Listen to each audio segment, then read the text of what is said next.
Hello friends, welcome back to my channel dental Maestro.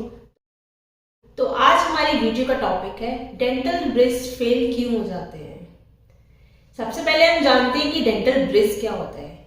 जब भी हम कोई दांत लगाते हैं दो दांतों की सपोर्ट से, उसको हम डेंटल ब्रिज बोलते हैं। एक आम भाषा में बात करें, कोई भी ब्रिज मतलब दो पिलर के ऊपर रख के हमने रास्ता बनाया है, उसको हम ब्रिज बोलते हैं। तो ये अब जैसा कि इमेज में देख सकते हैं, ये हमारा डेंटल ब्रिज हो गया। मतलब हमने दो दांतों के सपोर्ट से बीच में एक दांत लगा दिया, उसको हम डेंटल ब्रिज बोल रहे हैं।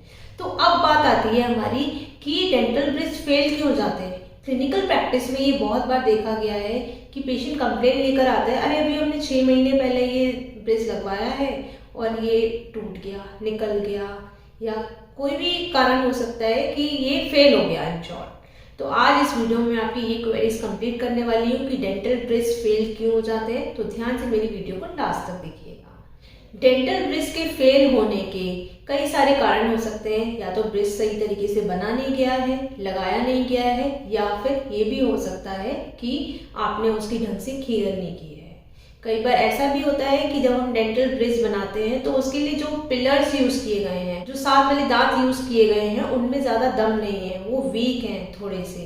या ये कह सकते हैं कि उस पर हमने लोड डिस्ट्रीब्यूशन हमने ढंग से डिसाइड नहीं किया है। हमने जिन दांतों में इतनी दम नहीं है कि इतना ज्यादा लोड ले पाए, उनको चूज कर लिया है और उसकी वजह से हमारा डेंटल ब्रिज टूट गया है।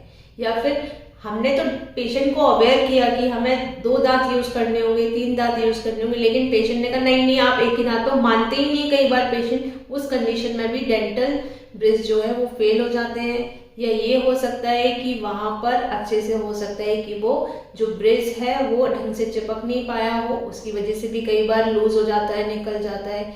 या ये भी हो सकता है जो उसके नीचे पिलर्स यूज किए गए हैं, कुछ एक्स्ट्रा बाइट कुछ ऐसा खा लिया जिसकी वजह से वो दांत टूट गए, तो उसकी वजह से भी डेंटल ब्रिज फेल हो जाता है। या ये भी हो सकता है कि जो ब्रिज स्लैब से बन के आया है उसका एज थोड़ा सा शॉर्ट रह गया है और वहां खाना घुसने लगा, उसकी वजह से भी फेल हो जाते हैं।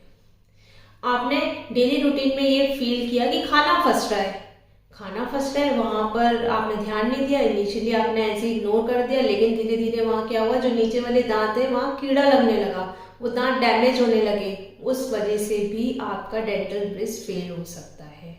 या फिर आपने ये देखा कि वहां पर थोड़ा मसूड़ों का इन्फेक्शन है, मसूड़ों का इन्फेक्शन है, वहाँ इन्फेक्शन बढ़ता गया और उसकी वजह से वहां पर जो दांतों को पकड़ने की जो क्षमता है, पिलर्स को पकड़ने की जो क्षमता है, गम्स की, बोन्स की, वो कम हो रही है और डेंटल ब्रिज फेल हो रहा है।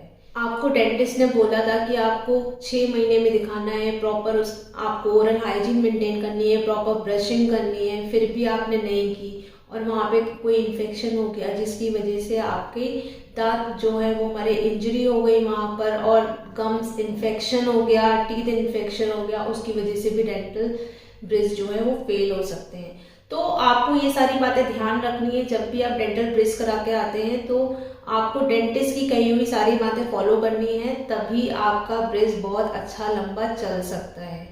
आप अपनी ओरल हाइजीन को इग्नोर करते हैं तो ये आपको एक प्रॉब्लम में ही डाल देता है। तो आई जस्ट होप कि आपकी बहुत सारी क्वेरीज कंप्लीट हुई होंगी कि ऐसी हमने क्या मिस्टेक करी थी जिसकी वजह से हमारा डेंटल ब्रिज फेल हो गया है। ऐसी और भी कोई क्वेरी हो, कोई आपके मन में कंफ्यूजन हो, तो प्लीज़ मेरे कमेंट बॉक्स में मैसेज कर सकते हैं। मैं कोशिश करूंगी कि आपकी क्वेरी को कंप्लीट कर दूं। Thank you for watching my video and don't forget to like, subscribe and share. Bye bye, take care.